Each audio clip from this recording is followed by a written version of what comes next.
दोस्तों नमस्कार। स्वागत है आप सभी का डी न्यू में। दोस्तों आज हम 2025 के लिए बेस्ट म्यूचुअल फंड की बात करेंगे, क्योंकि आप देख रहे हैं कि हालात कितने ज्यादा बिगड़ रहे हैं। दोस्तों अगर सही समय पे सही इन्वेस्टमेंट ना किया गया और मान लीजिए आगे चलकर हालात और भी टफ हो गए और भारत में भी लॉकडाउन जैसी स्थिति या फिर कोई विकट परिस्थिति आ गई, तो उस समय हमारा बचाया हुआ पैसा ही हमारा साथ देगा और ऐसे में सही डिसीजन लेना आपके लिए बेस्ट ऑप्शन हो सकता है। तो आज हम बात करेंगे 2025 के लिए बेस्ट म्यूचुअल फंड आपकी रिस्क प्रोफाइल के अनुसार। हम आपको 3 ऐसे म्यूचुअल फंड बताएंगे जो अलग अलग रिस्क कैटेगरी में आते हैं और रिटर्न के हिसाब से शानदार परफॉर्मेंस दे सकते हैं। हमने यहाँ 3 इन्वेस्टमेंट ऑप्शन चुने जिसमें आप मात्र 1,000 रुपए भी इन्वेस्टमेंट करते हैं तो आप अलग अलग समय में और रिस्क के हिसाब से अच्छे रिटर्न ले सकते हैं।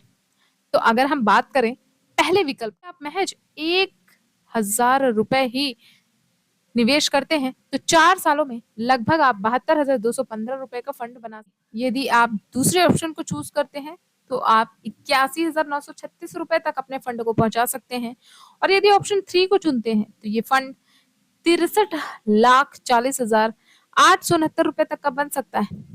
तो सबसे पहले हम इन तीनों म्यूचुअल फंड के बीच में तुलना करेंगे, समझेंगे कौन सा फंड किसके लिए बेहतर हो सकता है। म्यूचुअल फंड में निवेश के जो भी फायदे हैं वो आपको कितना रिटर्न दे सकते हैं, इस वीडियो में हम सब कुछ समझेंगे। बस आपको कोशिश करना है वीडियो को पूरा देखना है बिना इन्वेस्टमेंट के। तो सबसे पहले हम जानते हैं ये म्यूचुअल फंड में निवेश के फायदे क्या होते हैं। देखो यार, म्यूचुअल फंड सबसे बड़ा फायदा ये है निवेश में कि यहाँ पे जो आपका रिस्क है वो बढ़ जाता है। आपको कंपाउंडिंग के जरिए लंबी अवधि में या लॉन्ग टर्म में अच्छा रिटर्न मिल सकता है। तो अब 2025 के लिए जैसे हालात हमारे सामने आ रहे हैं, आप देख रहे हैं युद्ध पे युद्ध हो रहा है, तो 2025 में बेस्ट ऑप्शन या बेस्ट 3 म्यूचुअल फंड कौन से हैं जहां पर आप निवेश करें और आपको महज 10 से 20 सालों में एक अच्छा रिटर्न मिले। चलिए जानते हैं। दोस्तों म्यूचुअल फंड 2 तरीके के होते हैं, एक ये जो एक्टिव म्यूचुअल फंड कहलाते हैं और एक वो जो पैसिव म्यूचुअल फंड कहलाते हैं। आज हमें दोनों तरीके के म्यूचुअल फंड के बारे में बात करेंगे। तो एक्टिव म्यूचुअल फंड होता क्या है? दोस्तों एक्टिव म्यूचुअल फंड वह म्यूचुअल फंड होता है जो फंड मैनेजर चूज करता है कि किस कंपनी के शेयर में निवेश करना है। इसका उद्देश्य रिटर्न कमाना होता है, हालांकि इसमें रिस्क और एक्सपेंस रेशियो थोड़ा सा ज्यादा देखने को मिलेगा पैसिव म्यूचुअल फंड की। यह म्यूचुअल फंड किसी इंडेक्स जैसे निफ्टी 50 सेंसेक्स को फॉलो करता है। इसमें फंड मैनेजर की कोई ज्यादा खास जरूरत नहीं होती है, इसलिए इसमें रिस्क कम होता है, खर्च कम होता है और यह लॉन्ग टर्म इन्वेस्टमेंट के लिए बढ़िया विकल्प हो सकता है। तो आज हम यहाँ पे पैसिव म्यूचुअल फंड के बारे में बात करेंगे जो कि आपको बेहतर रिटर्न दे सके। अगर आपकी उम्र कम है, आपका इन्वेस्टमेंट 10 से 20 सालों तक का है, तो ये म्यूचुअल फंड आपके लिए शानदार विकल्प हो सकते हैं। तो चलिए हमने यहाँ पे कौन कौन से म्यूचुअल फंड रखे हैं उसके बारे में जान लेते हैं। तो यहाँ पे हमने सबसे पहले रखा है मोतीलाल ओसवाल के Nifty mid cap 150 index fund direct growth को। दोस्तों इसका एक कारण है जो हमने इस म्यूचुअल फंड को चुना। सबसे पहले हम इसके बारे में बता देते हैं। दोस्तों मोतीलाल ओसवाल का 150 इंडेक्स प्लान जो है उसका सबसे बड़ा बेनिफिट ये है कि ये फंड इंडिया के टॉप 150 मिड कैप कंपनीज में इन्वेस्ट करता है। मिड कैप कंपनी जिसमें ग्रोथ होने के चांसेस बहुत ज्यादा होते हैं। मिड कैप कंपनी मेच्योर हो चुकी होती हैं और उनमें लार्ज कैप बनने की काफी ज्यादा संभावना होती है। आपको बता दें मिड कैप कंपनी के अंदर 101 से लेकर 250 कंपनियां आती हैं। अब इन 250 कंपनियों में से ऐसा तो है नहीं कि 250 कंपनियों में से सब की सब डूब जाए। मैक्सिमम कंपनीज ऐसी होती हैं जो लार्ज कैप कंपनीज में बदल जाती हैं और यदि किसी एक दो कंपनीज ने भी अच्छा परफॉर्मेंस किया तो आप यहाँ पे अच्छा प्रॉफिट मिल सकता है।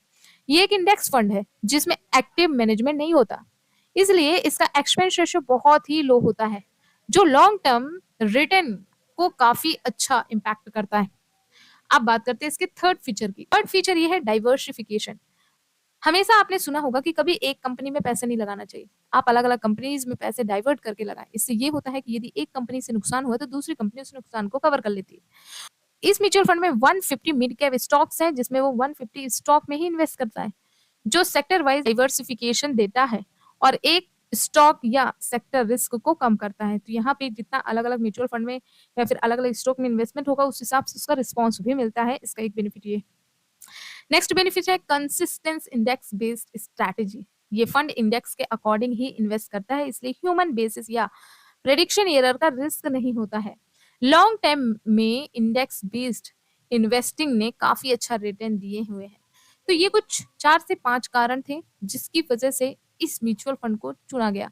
ये जो म्यूचुअल फंड होते हैं लॉन्ग टर्म में हाई रिटर्न जनरेटिव करने का पोटेंशियल भी रखते हैं, इसलिए इस फंड को ये फंड लॉन्ग टर्म इन्वेस्टर्स के लिए काफी हेल्पफुल हो सकता है। तो आपने इसके फीचर्स तो देख लिए, अब चलिए इसके बेसिक्स के बारे में जानते हैं। दोस्तों अगर बात करें रिटर्न की, तो पिछले 3 सालों में इस म्यूचुअल फंड ने 23% का रिटर्न दिया है। पिछले 5 सालों में 32.16% का, और अगर ऑल टाइम की बात करूं तो 24.90% का रिटर्न दिया है। मतलब अगर रिटर्न के मामले में देखें तो ये म्यूचुअल फंड काफी अच्छा रिटर्न प्रोवाइड कर रहा है अपने इन्वेस्टर्स को। करंट की एनएवी 9 मार्च 2025 के हिसाब से सिर्फ 35 रुपए ही है दोस्तों।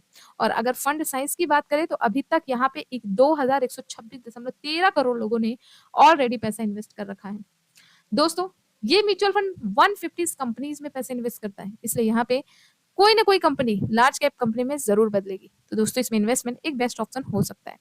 अगर कोई व्यक्ति इसमें इन्वेस्टमेंट करना ही चाहता है तो 2 तरीकों से कर सकता है। पहला, एसआईपी के जरिए जो महज 500 रुपए से शुरू होती है, और लमसम के जरिए महज 5,000 रुपए इन्वेस्ट करके लमसम इन्वेस्टमेंट को भी शुरू कर सकता है। इस म्यूचुअल फंड की अगर एक्सपेंस रेशियो की बात करें तो मात्र 0.26% का है, और एग्जिट लोड 1% का है यदि 15 दिनों से पहले आप पैसे को विड्रॉल करते हैं।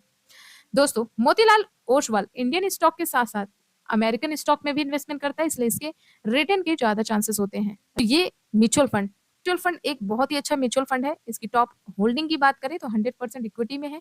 डेप में 0.1 सेक्टर की बात करें तो यहाँ पे अदर सेक्टर में 18% का, फाइनेंशियल और हेल्थ केयर में 16 और 11% का यहाँ पे आपको ग्रोथ देखने को मिलेगा या फिर इन्वेस्टमेंट देखने को मिलेगा।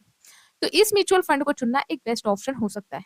मैं आपको एक डिस्क्लेमर देना चाहूंगी कि आप किसी भी म्यूचुअल फंड में इन्वेस्टमेंट शुरू करते हैं तो सबसे पहले आप उसकी सारी बेसिक्स, सारी डिटेल्स को समझें, खुद को सेटिस्फाइड करें। यदि आप सेटिस्फाइड नहीं होते तो आप इन्वेस्टमेंट ना करें। आप इन्वेस्टमेंट करने से पहले एनालाइज करें, अपने लीगल एडवाइजर से भी सलाह ले सकते हैं।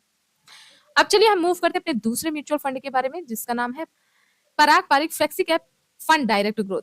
ये म्यूचुअल फंड चुनने का रीजन ये है कि ये म्यूचुअल फंड जो है लार्ज कैप, मिड कैप और स्मॉल कैप, अगर आप म्यूचुअल फंड में इन्वेस्टमेंट करते हो तो आपको एक फ्लेक्सी कैप फंड जरूर अपने पोर्टफोलियो में शामिल करना चाहिए, क्योंकि ये जो म्यूचुअल फंड है वो लार्ज कैप कंपनियों में भी इन्वेस्टमेंट करती है, मिड कैप और स्मॉल कैप में भी, जिसमें आपको रिस्क कम और रिटर्न की ज्यादा कैपेबिलिटी बढ़ जाती है। तो आप चलिए इस म्यूचुअल फंड के चुनने के रीजन बताते हैं। देखिए दोस्तों ये फंड मार्केट कैप के रिस्ट्रिक्शन के बिना इन्वेस्ट करता है, जहां अच्छा मौका दिखे वहां पैसा लगाता है। ग्लोबल स्टोर जैसे अल्फाबेट, मेटा में भी एक्सपोजर देता है, डाइवर्सिफिकेशन और ग्रोथ का स्कोप बढ़ाता है। इसी वजह से हमने इस म्यूचुअल फंड को चुना है। साथ ही साथ अगर लॉन्ग टर्म की वैल्यू देखें तो फंड का focus undervalued fundamentally strong companies में लॉन्ग टर्म इन्वेस्टमेंट के लिए इन्वेस्ट करने पर होता है। ये buy and hold portfolio follow करता है, जिससे कंपाउंडिंग का फायदा देखने को मिलता है। तो भाई ये इसका सेकेंड ऑप्शन भी है चुनने का। एक्सपेंस की बात करें, फंड मैनेजर टीम की बात करें तो पराग पारिक एएमसी का इन्वेस्टमेंट टीम काफी एक्सपीरियंस्ड है, और उनकी स्ट्रैटेजी ने भी कंसिस्टेंसी लॉन्ग टर्म रिटर्न्स बना के दिए हैं। लोअर पोर्टफोलियो टर्नओवर मतलब कम बाइंग सेलिंग होता है। ये फंड स्टॉक में बार बार बाई सेलिंग का कचरा नहीं करता है, जिससे टैक्स एफिशिएंसी और इस ट्रांजेक्शन कॉस्ट सेविंग होती है। तो यहाँ पे बाई सेलिंग नहीं करता है ये ज्यादा okay, and consistent long term performance देता है। ये fund honesty benchmark better returns देते हैं ओवर 5+ ईयर। सो ये कुछ फीचर है इस म्यूचुअल फंड को चुनने का। अब इस म्यूचुअल फंड की बेसिक की अगर बात करें तो इस म्यूचुअल फंड ने लास्ट 3 ईयर में जो परसेंटेज वैल्यू बनाई 21.17% का, यानी काफी अच्छा रिटर्न बना के दिया। 5 सालों की बात करें तो 28.87% का, ऑल टाइम की बात करें तो 19.80% का शानदार रिटर्न बना के दिया है इस म्यूचुअल फंड ने। करंट एनएवी 9 मई 2025 के अकॉर्डिंग 86.86 रुपए है। और अगर बात करें फंड साइज की या फिर एयूएम साइज की, तो कंपनी में ऑलरेडी 93,440.89 करोड़ रुपए ऑलरेडी लोगों ने इतना पैसा इन्वेस्ट कर रखा है। म्यूचुअल फंड की खासियत यह है कि जो इसका एक्सपेंस रेशियो है वो आपको 0.63% ही देखने को मिलेगा। इस म्यूचुअल फंड में जो टॉप होल्डिंग होती है वो होती है इक्विटी सेक्टर में 75.4% की, डेब्ट में 22.1% की, कैश में 2.4% की। और सेक्टर वाइज एलोकेशन भी आप चेक कर सकते हैं। यहाँ पे फाइनेंशियल सेक्टर, एनर्जी सेक्टर में काफी ज्यादा इन्वेस्टमेंट किया जाता है। तो ये म्यूचुअल फंड भी एक बेस्ट ऑप्शन हो सकता है इन्वेस्टमेंट के लिए। अब बात करते हैं हमारे third mutual fund. Mutual fund में हमने SBI health care opportunity fund direct growth plan की बात की है। अगर आप इस म्यूचुअल फंड के रिटर्न की बात करें तो इस म्यूचुअल फंड ने लास्ट 3 ईयर में 27.23% का रिटर्न दिया है। लास्ट 5 ईयर की बात करें 25.69% का, ऑल टाइम की अगर बात करते हैं 18.12% का शानदार रिटर्न दिया है। दोस्तों ये म्यूचुअल फंड एक ऐसा म्यूचुअल फंड है जो लोगों की बेसिक नीड है। इस म्यूचुअल फंड ने बहुत ज्यादा हेल्प की है लोगों की, और खासकर ऐसे टाइम पे जब या तो युद्ध हो रहा हो या कोरोना जैसी स्थिति बनती है, तब मेडिसिन ही सबसे पहले काम आती है। हेल्थ केयर अपॉर्चुनिटी फंड में जो टोटल इन्वेस्टमेंट होता है वो हेल्थ केयर सेक्टर्स में होता है, यानी बड़ी बड़ी कंपनियों में पैसे लगाए जाते हैं, जिससे आपको रिटर्न भी काफी अच्छा देखने को मिलता है। इस म्यूचुअल फंड का AUM साइज है, अगर बेसिक्स की बात करें तो 3670.62 का बड़ा फंड साइज है। करंट एनएवी की बात करें तो 471.23 रुपए इसकी करंट की एनएवी है। इस म्यूचुअल फंड में कोई भी 500 रुपए से एसआईपी शुरू कर सकता है। मैक्स अगर कोई टाइम इन्वेस्टमेंट करना चाहता है तो लमसम में 5,000 से शुरू कर सकता है। तो अब इस म्यूचुअल फंड के एक्सपेंस रेशियो की बात करते हैं। दोस्तों इस म्यूचुअल फंड का एक्सपेंस रेशियो 0.90% और एग्जिट लोड की बात करें तो 0.50% है, यदि 15 दिनों से पहले पैसे को रिडीम किया जाता है। टॉप होल्डिंग की अगर मैं बात करूं तो इक्विटी में 97.4%, कैश में 2.5%, डेब्ट में 0.1% की होल्डिंग देखने को मिलेगी। सेक्टर वाइज अगर बात करें तो 96.8% तो सिर्फ हेल्थ केयर सेक्टर में, 3.1% अदर सेक्टर्स में है। तो आप यहाँ पे चेकआउट भी कर सकते हो। बड़ी बड़ी कंपनियों में इसका इन्वेस्टमेंट है, जैसे सिप्ला हो गई, सन फार्मा हो गई और लिपेन हो गई, ऐसे बहुत सारी बड़ी बड़ी कंपनियां हैं। टोटली हेल्थ केयर सेक्टर में इन्वेस्ट करती है ये कंपनी। तो यदि कोई व्यक्ति इन तीनों म्यूचुअल फंड में 1,000 रुपए से भी SIP शुरू करके चलते हैं कि जो भी ये म्यूचुअल फंड अपना पास्ट परफॉर्मर बनाते हैं, तो मान के चलते हैं कि अगर इस म्यूचुअल फंड ने हमें 25% का भी रिटर्न देता है, तो अगले 10 सालों में आपका ये SIP 1,000 का इन्वेस्टमेंट जो आप हर महीने 1,000 रुपए जमा करेंगे, उसमें आपकी टोटल इन्वेस्टमेंट अमाउंट होगी 1,20,000 की, और इसकी जो ब्याज बनेगी 3,31,230 रुपए की बन सकती है, और टोटल फंड मिला के बन जाएगा 4,51,230 रुपए। अब आपको करना क्या है, आपको 4,51,230 रुपए को इसी म्यूचुअल फंड या फिर इन तीनों में से किसी भी म्यूचुअल फंड के लमसम में इन्वेस्ट कर देना है।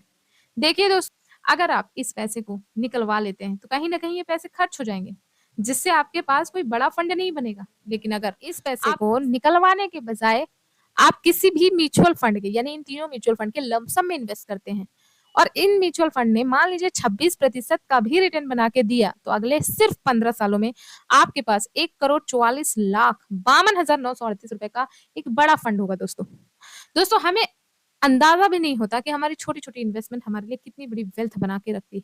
अगर हम ओवरऑल टोटल इन्वेस्टमेंट की बात करें तो सिर्फ 25 सालों का इन्वेस्टमेंट है जो हमें करोड़पति बना सकता है। यदि आपकी उम्र अभी 25 साल है तो आप अपने आगे 25 सालों में अपने आप को सिक्योर कर सकते हैं इन पैसों के थ्रू, और जिस तरीके से हालात हैं उन हालातों से लड़ भी सकते हैं, क्योंकि जब इंसान के पास पैसे होते हैं तभी लोग उसे पूछते हैं, अदरवाइज लोग भी नहीं पहचानते। कैसी लगी वीडियो दोस्तों, कमेंट में जरूर बताइएगा। यदि आपको वीडियो पसंद आई तो लाइक करके इसे शेयर जरूर करिएगा। साथ ही साथ आपका इन्वेस्टमेंट किस म्यूचुअल फंड में है वो भी हमें कमेंट में बताइएगा। मिलते हैं आपको अगली वीडियो में एक नई जानकारी के साथ। थैंक यू दोस्तों।